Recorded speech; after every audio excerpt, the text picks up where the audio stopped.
At the time, it didn't feel like a mistake. It felt like a reasonable delay. There was always something more urgent, something that could be dealt with first. That's how it usually begins. The person at the center of this story wasn't reckless or careless. They worked hard, paid their bills, showed up when it mattered. From the outside, everything looked fine, but there was one thing they kept pushing aside, not because they didn't care, but because they believed there would be time later.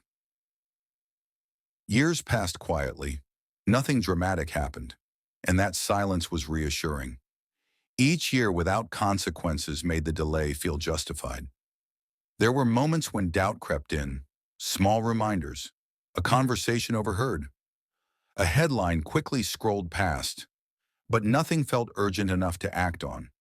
Then something changed. It wasn't sudden or explosive. It was a conversation that couldn't be avoided. And for the first time, the timeline they had imagined didn't exist anymore. What surprised them most wasn't fear. It was clarity. Looking back, the warning signs were obvious. They just never arrived all at once. The hardest part wasn't what happened next.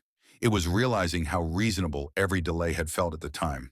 None of the choices were dramatic. That's what made them dangerous. People often imagine life-changing moments as loud and obvious, but most of them arrive quietly, disguised as another year, another excuse, another assumption that tomorrow will be easier than today. This story doesn't end in regret. It ends in awareness.